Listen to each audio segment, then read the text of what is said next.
இப்போ நம்மக்கிட்டே வரக்கூடிய பேஷண்ட்ஸ் பார்த்தீங்கன்னா கையில் கட்டப்பை நிறைய எக்ஸ்ரே ஸ்கேனு ப்ளட் டெஸ்ட்டுன்னு வரிசையாக எடுத்துகிட்டு வருவாங்க. அவங்க பிரச்சனையை சொல்கிறதுக்கு முன்னாடியே அந்த லோடை தூக்கி டேபிளில் வைப்பாங்க. எல்லாத்துக்கும் ஒரே நிவாரணம் வேணும்னா நமக்கு ஏன் இத்தனை விதமான முக அமைப்பு உடல் அமைப்பு எல்லாமே கடவுள் கொடுத்துருக்கிறார். அது மாதிரி தான் நம்ம மூட்டை பற்றி நம்ம என்றைக்கும் தெரிஞ்சுக்கணும்னு நினச்சதும் கிடையாது. ஏன் வலி வருது அப்படிங்கிறத புரிஞ்சுக்கிறதுன்னு நினைக்கிறது கிடையாது.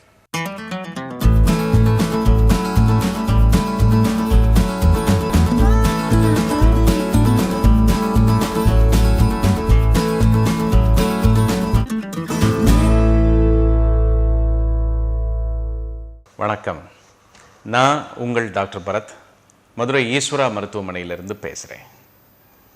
எலும்பு மூட்டு மருத்துவத்தில் கடந்த 20 வருஷமாக மதுரை ஈஸ்வரா மருத்துவமனையில் ப்ராக்டிஸ் பண்ணிக்கிட்டு இருக்கிறேன்.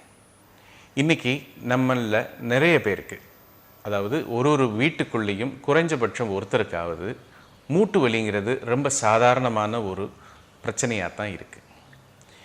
இதை எல்லாரும் என்ன நினைக்கிறாங்கன்னா, நமக்கு மூட்டு வலி இருக்குது, ஒரு டாக்டர்கிட்ட போகிறோம், அவர்கிட்ட போனால் அவர் ஒரு எக்ஸ்ரே எடுப்பார், ஒரு மருந்து மாத்திரை ஒரு வாரத்துக்கு எழுதி கொடுப்பாரு, ஒரு ஃபிசியோதெரப்பிக்கு அனுப்புவார், அதோடு நமக்கு வலியெல்லாம் சரியாயிடணும் அப்படின்னு நினச்சி பார்க்குறோம். பட் இப்போ உதாரணத்துக்கு ஒரு கார் எடுத்துக்கிறலாமே. நம்மக்கிட்ட ஒரு காரோ 2 வீலரோ இருக்குது அப்படின்னா, இது பிரேக் டவுன் ஆகிறதுக்கு 1000 காரணங்கள் இருக்குது. ஏன்னா அதில் அத்தனை ஸ்பேர் பார்ட்ஸ் இருக்கிறதுனால ஸ்பார்க் ப்ளக் போயிருக்கலாம், டயர் பர்ஸ்ட் ஆகிருக்கலாம், ஸ்டியரிங் வீல் கட் ஆகிருக்கலாம், எத்தனையோ விஷயங்கள் இருக்குது. ஸோ எல்லாத்துக்குமே நம்ம ஒரே மாதிரியான நிவாரணம் எதிர்பார்த்து நம்ம மெக்கானிக் ஷாப்புக்கு போகிறது கிடையாது.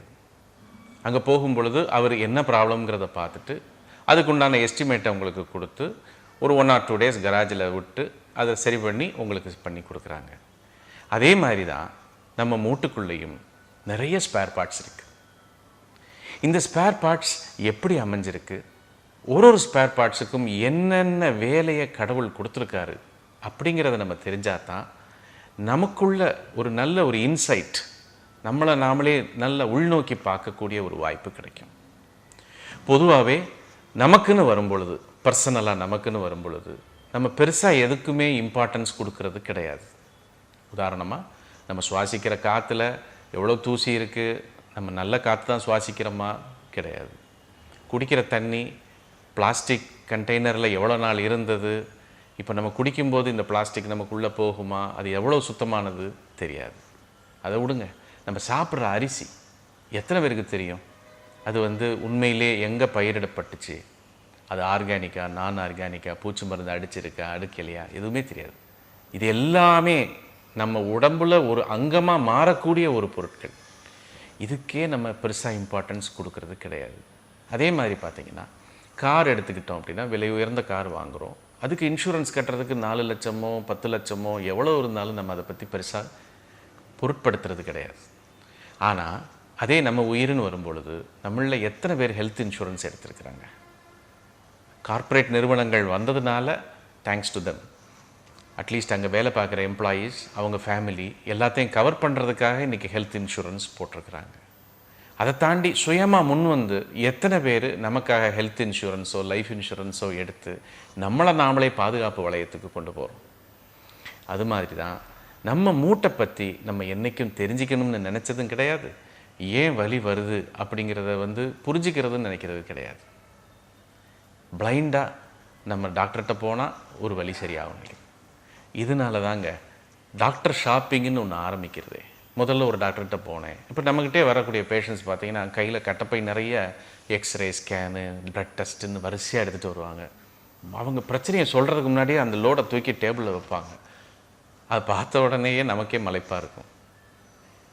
என்ன சொல்லுவாங்க, சார் 1000 ப்ளட் டெஸ்ட் எடுத்துட்டேன் சார், சொன்ன ஸ்கேனெல்லாம் எடுத்துட்டேன் சார், அவர் கொடுத்த மாத்திரையெல்லாம் சாப்பிட்டேன் சார், ஆனாலும் சரியாகலை சார் அப்படிம்பாங்க. எப்படிங்க சரியாகும்? எல்லாத்துக்கும் ஒரே நிவாரணம் வேணும்னா நமக்கு ஏன் இத்தனை விதமான முக அமைப்பு உடல் அமைப்பு எல்லாமே கடவுள் கொடுத்துருக்கிறார். ஒரு அவயத்துக்கும் ஒரு ஃபங்க்ஷன் இருக்குது. அந்த ஃபங்க்ஷனை சரிவர செய்கிறதுக்காக நேர்த்தியாக இருக்கிற வரைக்கும் தான் அந்த ஸ்பேர் பார்ட்ஸ் உங்களுக்கு ஒர்க் பண்ண போகுது. அது எப்போ நேர்த்தியாக இல்லையோ அப்போ நமக்கு பிரச்சனை ஸ்டார்ட் ஆகிடும். ஸோ ஒரு சாமானியனுக்கு புரிகிற மாதிரியான வகையில் இந்த எபிசோடை கொண்டு போகணும்னு நான் ஆசைப்படுறேன். அப்போ முதல்ல உங்கள் மூட்டை பற்றி நீங்கள் தெரிஞ்சுக்கிறணும். நோ யுவர் நீ.